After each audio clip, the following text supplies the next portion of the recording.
이 세상 모든 부모와 자녀를 위한 시간 육아 플러스 이렇게 부모가 된다. 안녕하세요, 뮤지션 윤덕원입니다. 안녕하세요.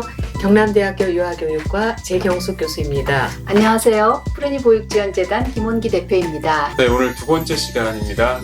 지난주는 사실 저희가 이런 편한 얘기도 많이 못하고 좀 민장해서 촬영했는데요. 지금은 좀 어떠세요? 네, 이제 더 힘내서 해봐야죠. 네, 조금씩 더 편해지고 자연스러워질 것 같고요. 지난 편이 너무 좋았기 때문에 오늘도 의미 있는 대화 한번 또 기대해 보겠습니다. 자, 오늘의 주제는요, 바로 층간소음입니다. 층간소음으로 다들 많은 분들이 고민을 하고 계시고 고통을 받고 계시긴 한데요.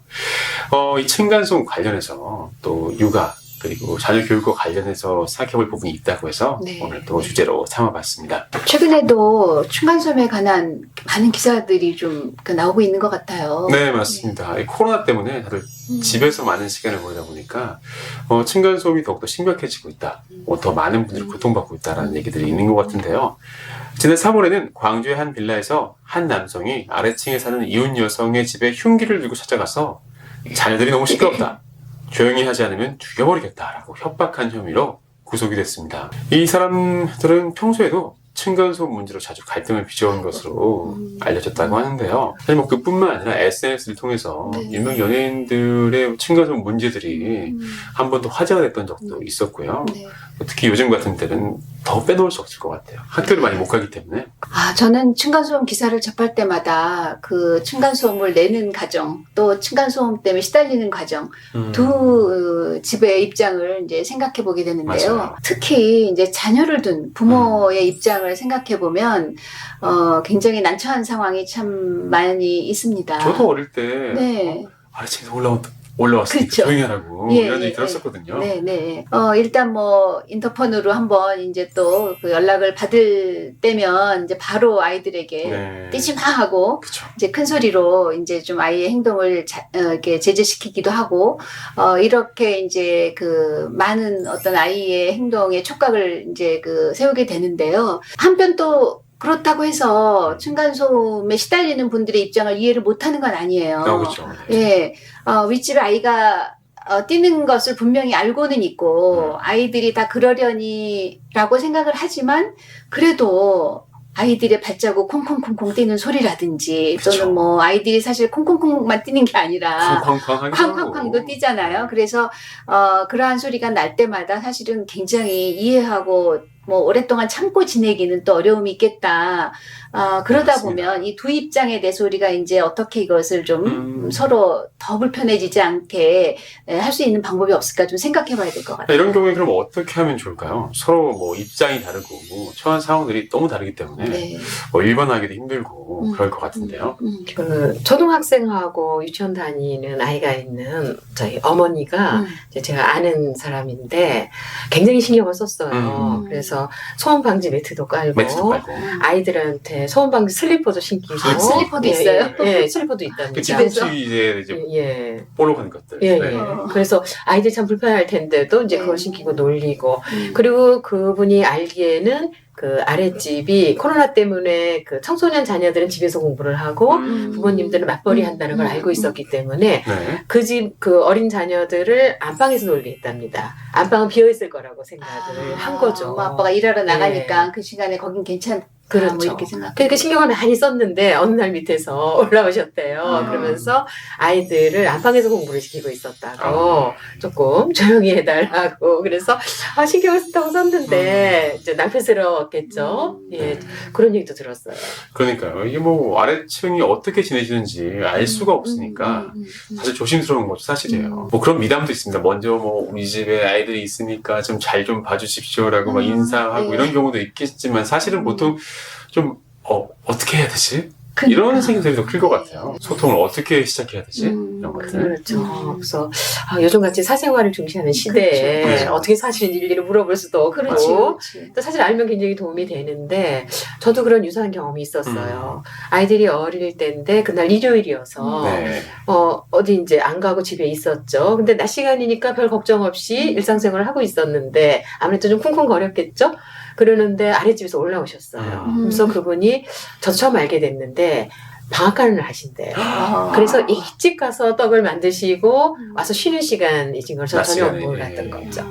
그러고 나서는 그 다음에 또 올라오셨어요. 애들 노는데 너무 부담 줘서 미안하다고. 저는 또 미안했어요.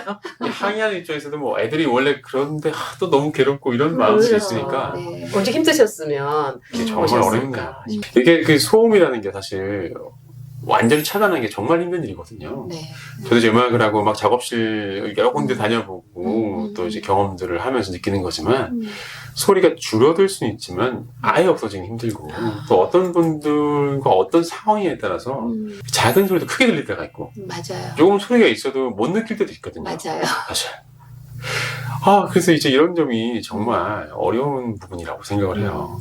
지금 이 스튜디오도 사실 되게 상당히 좀 조용하게 뭐 촬영하고 있지만 사실 따져보면 상당히 많은 소리가 나오고 있거든요. 그러네요. 여기 뭐 공조기 같은 게 돌아가기도 하고 뭐 공기청정기 아니면 뭐 냉장고 같은 것들에 맞아요. 소음 같은 것도 있고 어떤 경우는 전등도 켜놓기만 해도 미세한 소음이 발생하는 경우가 있습니다. 근데 그거 모르고 지낼 때는 크게 신경 안 쓰잖아요. 하지만 신경이 쓰이기 시작하면 계속 이제 신경이 맞아요. 거기서 헤어날 수 없게 되는 상황이 발생하는 거죠. 그래서 이런 것들을 우리가 느껴보려면 사실 한번 녹음을 해보셔도 좋아요. 보이스 레코더 앱을 우리가 녹음했을 때 네. 생각보다 외부가 시끄럽다는 느낌 많이 받으시죠? 네. 녹음해서 들어보면. 그렇죠. 그렇죠. 그게 우리가 평상시에는 이제 그런 소리들을 인지하지 않고 있는데 네. 녹음했을 때는 그게 더 크게 들리기 때문에 실제와 가깝게 듣기 때문에 네. 그렇게 느끼는 경우도 있어요. 그리고 이제 너무 시끄럽게 우리가 느껴진다고 했을 때는 스마트폰 앱을 통해서 대략적인 소음을 크기를 측정해 볼 수도 있거든요. 소음 측정 앱이 있나요? 근데 이게 뭐 어느 정도 소리가 들리고 있는지 이제 측정하는 무료 앱인데요. 이야기를 할 때와 이야기를 하지 않을 때가 좀 차이가 나죠. 근데 아무 얘기를 하지 않아도 어느 정도 이런 거에 소음이 네. 있다는 뭐 걸 알 여기서 수가 나는 뭐 그 소음 네. 뭐 아까 기계 소리라든지 그렇죠. 뭐 이런 네. 소음이 지금 잡히는군요. 네, 그런 소리들을 들을 수 있어요.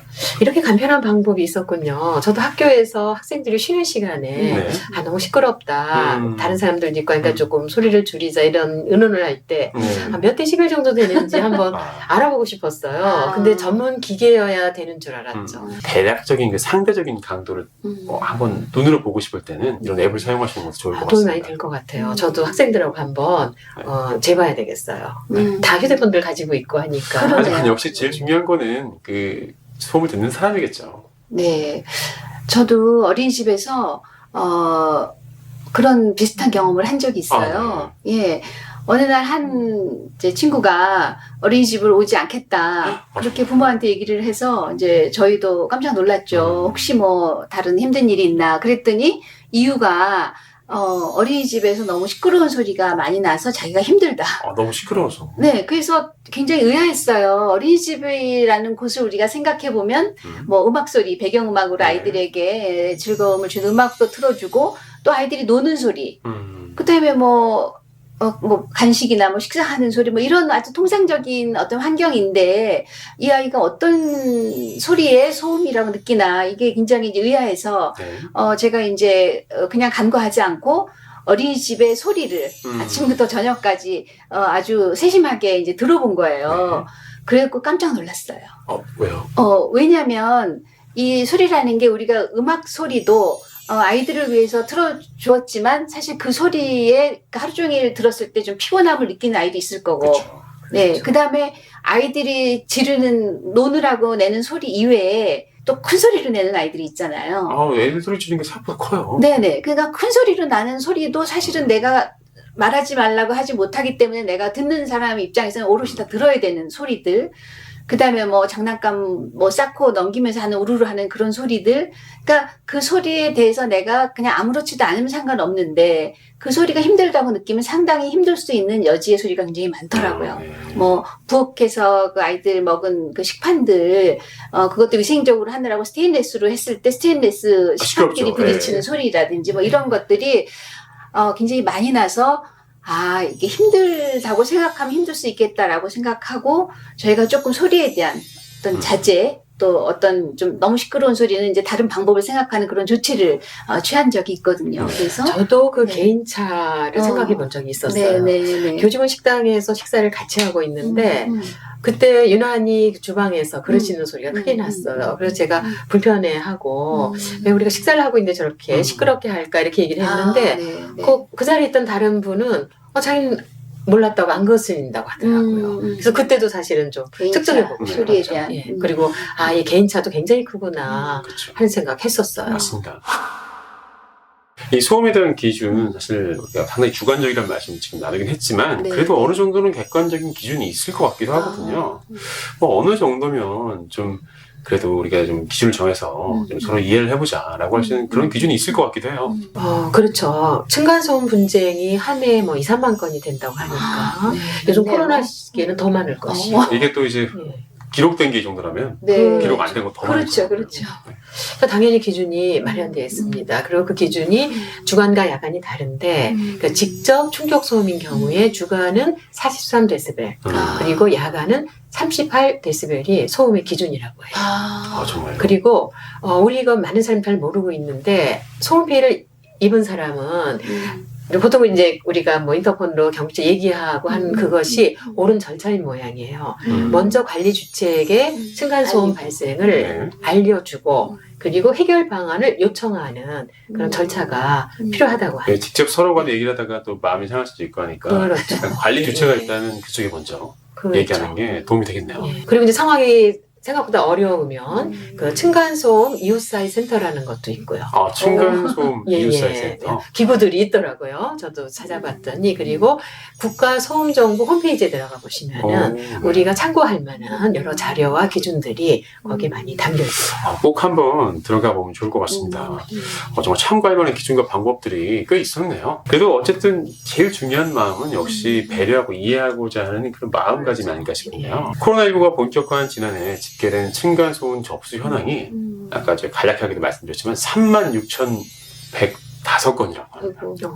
이게 이전에 비해서 크게 증가한 수치라고 하는데요. 뭐 저희가 아까 말씀드렸던 방송인들의 층간소음 관련 기사에도 뭐 나왔었는데 지적 중에 그런 게 있었어요. 어린 자녀가 있는데 기본적인 매트를 깔지 않았다고? 이런 것에 대해서 지적하는 부분이 있더라고요. 그렇게 집에서 참 아이 키우려면 여러 가지 신경 쓸 게 굉장히 많은데 우리가 움직이는 아이들을 움직이지 말라고 할 수도 없고 그렇죠. 굉장히 이제 어려운 점이 많습니다. 실제 이제 그래서 뭐 용품들이 많이 나오고 있고 아까 저는 이제 그 슬리퍼 그 소음 방지 슬리퍼 얘기가 참 아이 입장에서 보면 어떨까 하는 마음이 맞아요. 들었는데 어쨌든 뭐 매트 기본이고 층간소음 방지 보호대라든지 또 뭐 실내화 같은 어떤 그 이제 장치를 한 것이 많이 이제 있고 네. 그런 것들이 맘카페 뭐 이런 데서 이제 뭐 또 어떤 게 더 좋고 어떤 건 뭐 효과가 없다 이런 이제 의논들도 많이 있는 걸 봤거든요. 그만큼 이제 이 소음 방지를 위해서 이제 애를 많이 쓰시고 있는데 네. 제가 이제 이 시점에서 좀 걱정되는 게 하나 있어요. 네. 어떤 게 있어요? 사실 아이들이 뭐 슬리퍼 신는 거 좋지 않을 것 같거든요. 처음에는 좀 이렇게 엄청 귀찮아겠죠. 그니까요. 네. 처음에는 뭐 재밌어갖고 막 좀 신지만 매번 신어야 된다 그러면 어떻게 보면 족쇄 같은 그런 느낌도 받을 거고 그래서 우리가 조금 이제 그 좀 아이들 층간소음과 관련돼서 아이들을 양육하는데 좀 더 다양한 방법을 생각해야겠다. 어떤 하는 방법이 그런 있을까요? 이제 생각을 해봤어요. 네. 우선 뭐 이렇게 기본적으로는 환경적인 조치를 취하시는 거 매트 깔고 뭐 이런 것도 필요한데 사실 아이들의 움직임의 주체잖아요. 네. 그러니까 무조건 아이들에게 뛰지 마라, 소리 내지 마라 이렇게 일방적으로 부모가 아이들한테 해결책을 제시하고 하지 말라고 하기보다는 함께 해결책을 좀 생각해보는 그런 이제 시간을 갖는 것도 필요할 것 같아요. 아이와 함께 대화를 하면서 너가 뛰면은 아래층 많이 시끄러울 것이다. 그렇죠. 자기 그럼- 행동에 대한 결과가 남에게 어떻게 이제 영향을 미치는지를 잘 설명해주는. 또 어떻게 하면 소리가 안 나겠니? 그렇죠. 이렇게. 네. 그러니까 소리를 좀 적게 하든가 음. 아니면 조금 이제 방법을 아이 나름대로 생각해 볼 수 있는 기회를 주는 것이 굉장히 이렇게 일방적인 훈육보다는 해결하는 하나의 방법일 것 같거든요. 그래서, 저희가 보면 아이들도 나이가 어리다 아프다고 해서 이해 못하는 게 아니라 인식은 다 할 수 있어요. 네. 그러니까 어쨌든 이렇게 시끄럽게 뛰었을 때 아랫집이라든지 옆에서 굉장히 이제 어려운 점이 있으니 너도 재밌으면서도 이거를 조금 줄일 수 있는 방법이 뭐가 있을지 한번 같이 생각해 보자. 그렇게 하는데 뭐 그 방법이 뭐 100%다 해결책이 될 수는 없지만 어떤 일어나는 과정에서 아이가 참여하고 자기가 자발적으로 주의를 기울일 수 있는 그런 기회를 준다는 측면에서 좀 그런 방법을 함께 사용해 보시면 굉장히 좋을 것 같습니다. 네. 예, 저도 동의하거든요. 그래서 우리가 너무 쉽게 아이들에게 이렇게 죄책감을 느끼게 하는 방법을 쓰기가 쉬워요. 야단치고 네. 너 때문에 뭐 이런 생각이 들게 하는 건 우리가 가능하면 피하는 게 좋고요. 그렇게 아이들이 좀 편안하게 그러나 주도적으로 이 문제를 해결할 수 있게 하는 것과 동시에 저는 아이들에게 그 바깥 활동을 조금 더 할 수 있도록 우리가 노력을 해야 될 것 같아요. 네. 우리가 바깥 활동이라 그러면은 뭐 어떤 이벤트나 어떤 시설에 가서 하는 것만이 아니고 일상으로 놀이터에서 집 앞에서 이렇게 몸을 많이 쓰는 활동들을 할 수 있거든요. 네. 그래서 실내에서는 가급적 그 정적인 활동을, 실외에서는 동적인 활동을 하는 것을 기본으로 하기에 환경을 만들어주고 또 실내에서도 또 조용히 몸을 쓸 수 있는 움직임들도 많이 있을 거예요. 아, 네. 혹시 뭐 덕원 씨께서는 아드님 키우시잖아요. 아, 네. 네, 실내에서 좀 아들과 함께하는 뭐 좀 몸놀이 같은 게 뭐 있을까요? 글쎄요. 그런 놀이들을 만들어서 함께 하고 있는데요. 그 호랑이 곶감 동화 아시죠? 거기 나오는 이제 그거 보면 이제 호랑이 위에 곶감이 달려가면서 네네네. 뭘 떠들이는 얘기잖아요. 네네네. 그래서 그 동화를 읽고 아이랑 같이 이제 만들었던 놀이가 곶감 씨름이라고 해서 아빠가 호랑이가 되고 아이가 곶감처럼 매달려 있으면 아빠가 이제 막 기울이면서 아이를 떠뜨리려고 하면 아이는 네. 그 매달려 있는 거잖아요. 그쵸, 그쵸. 아주 스릴을 느끼게 네, 되겠죠. 그래서 아이도 되게 재밌고 아빠도 아. 상당히 운동이 되는 어떤 그런 놀이를 개발해서 네. 아이와 어린 시절 많이 보냈는데 아, 이게 되게 좋았던 점은 이제 층간소음이 생기지 않는다. 그렇죠. 네. 네, 왜냐면 매달리기 때문에 네. 그런 점에서 좋았던 것 같습니다. 아이가 소음 안 내고 이제 좀 에너지를 네. 풀 수 있는 그런 그 놀이를 네. 아빠와 함께 개발하면 참 좋겠네요.